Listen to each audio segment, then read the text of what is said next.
In this next tutorial video, I want to build on the last video I posted, pardon me, on simple circuits and using the LED, the light emitting diode, as a type of check valve in my circuit. I'm going to start with a breadboard. If you launch in your TinkerCAD, down here you will see a breadboard. I've already put it on the screen so you can zoom in and see it. And as a reminder from the last video, remember on a breadboard that all of these are connected. There's a strip of metal in the back and that's connected. So all of these are the same connection. And that row, or column I should say, and that column, etc. Remember the positive is also all connected along here.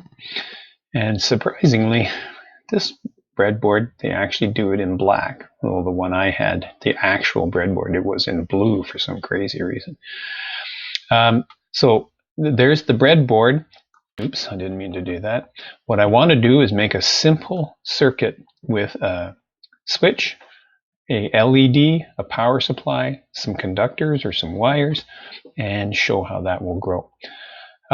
Reminder, when you're looking at LEDs, I did a little challenge thing here to put it in your mind. When you see them in real life, you actually have to be very careful you get the polarity right.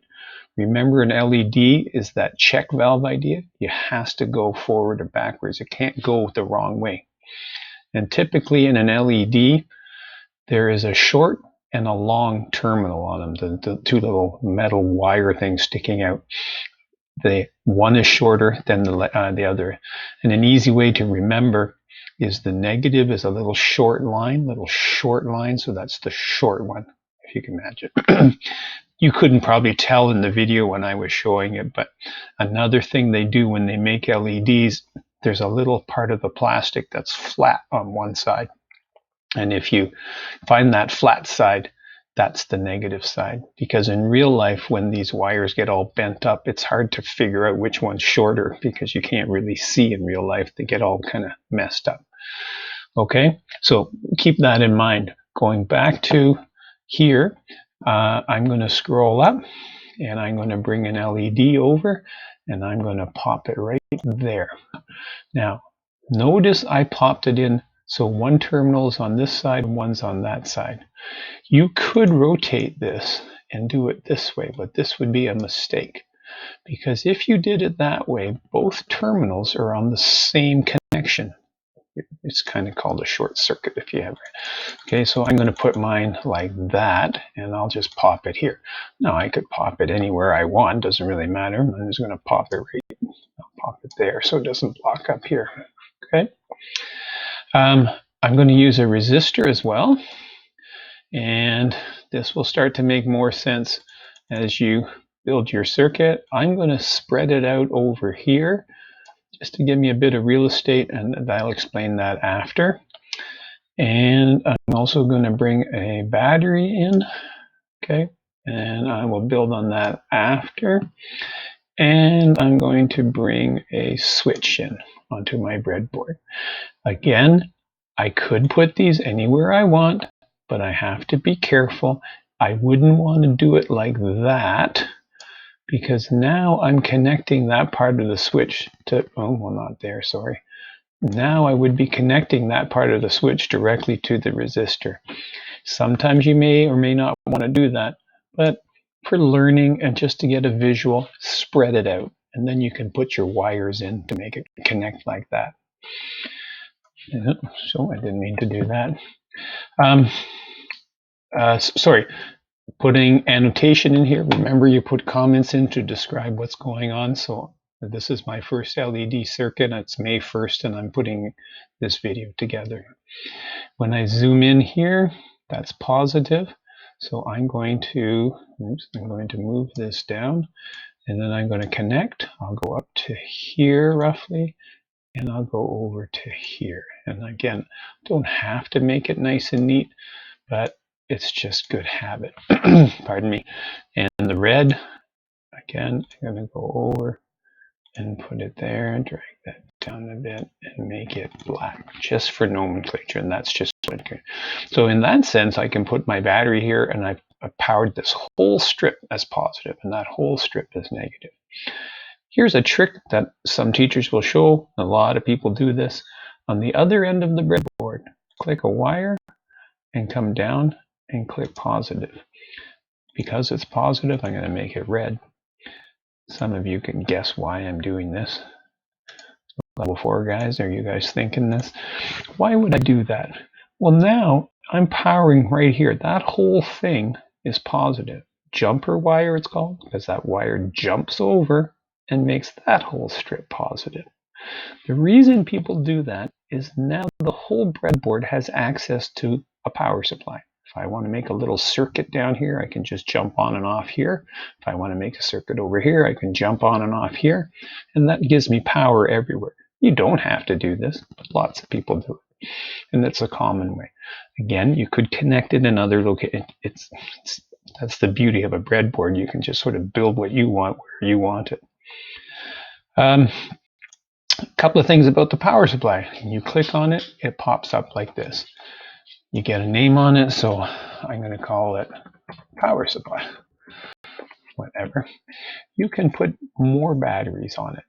Go up to 4 batteries. It's not really real life in the sense here, but I'm going to ask you while you're learning to make it 2 AA batteries, because that's very common. You could put more, and I guess you could put AAAs. It doesn't really matter. This is a really, I don't know, to me it's a bit of a weird feature. You can say have a switch, and then it has an actual switch. So I guess if you wanted to turn your battery off so it doesn't power your breadboard, but I just leave it off. I didn't show that.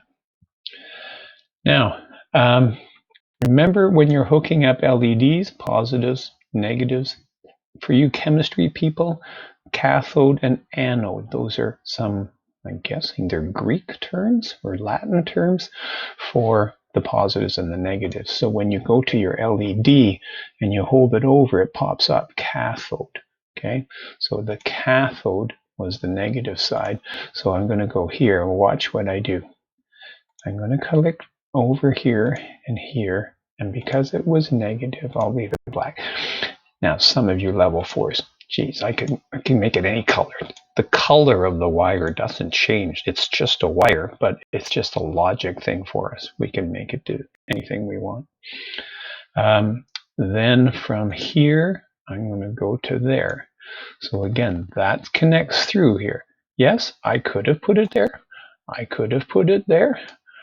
What happens in real life, people make this mistake. That's connecting to nothing. And sometimes I find, for me with breadboards, because my hands are big and the holes are so small in real life, I miss by 1 row. But it's kind of handy here on the computer. You can just zoom in and pretend. Again, you don't have to change the color, but it just makes good sense. Okay. And then from here, I'm going to go to here. And then that puts it back to ground, to negative. And then from here, I'm going to go to here.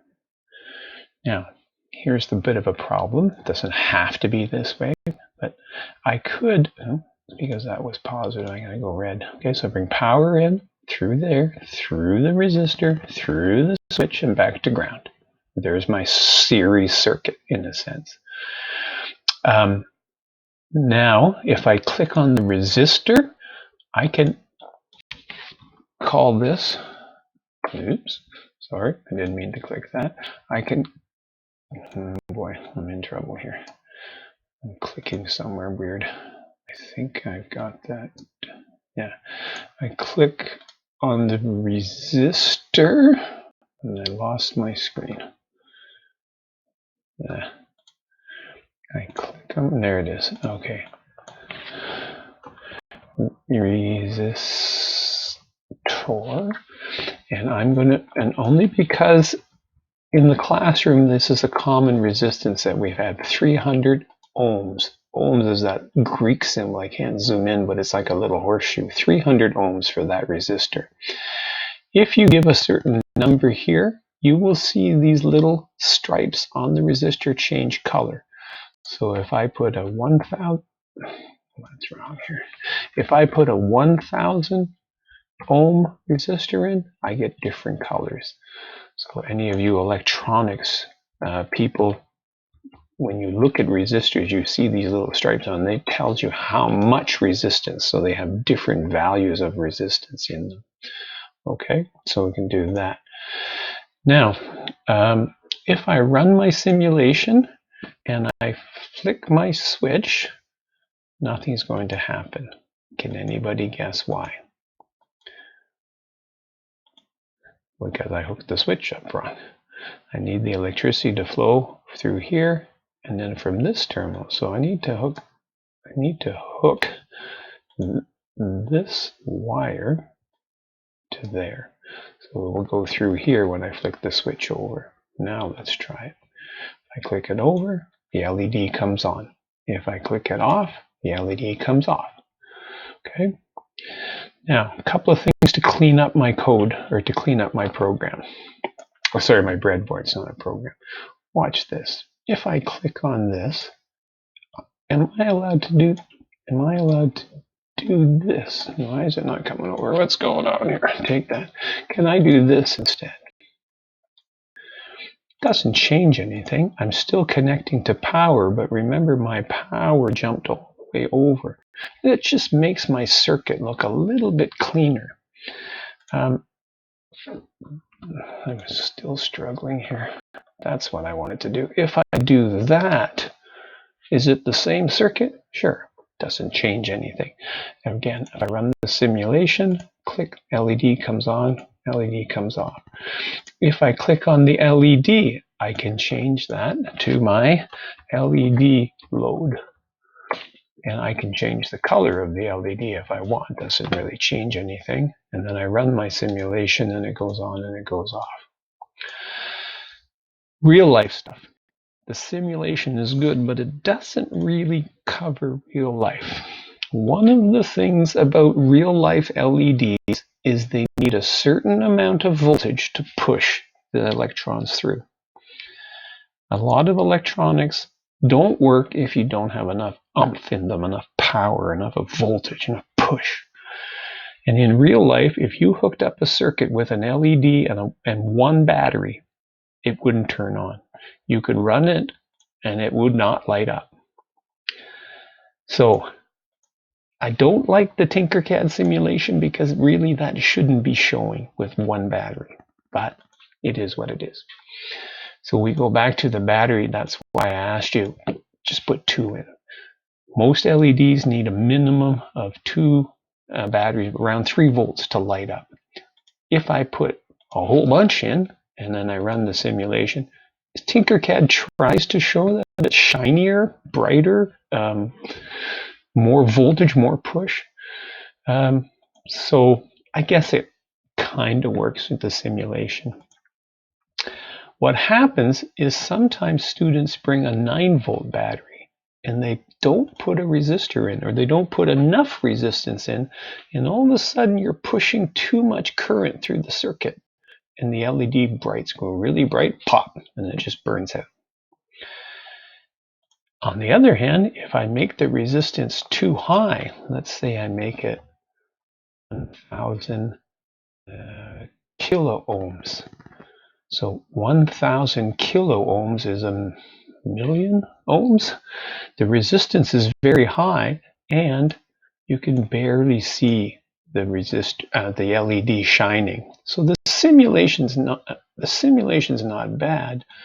I guess I could go to giga ohms. Never seen that before.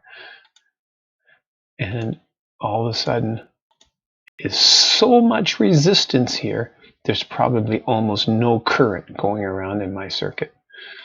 So you can play with the resistance, but if you have it too high,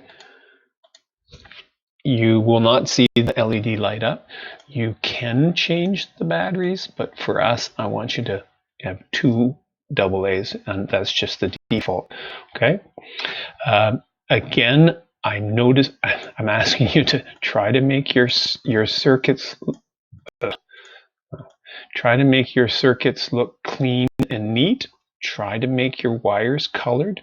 Make sure you're putting annotation in everything describing what you're doing and why you're doing it. There are many styles and different ways to do this, so you can make a design that it works for you. But one of the first assignments in TinkerCAD, I'm going to ask you to make a simple circuit like this and then post your evidence. Okay? Give it a try.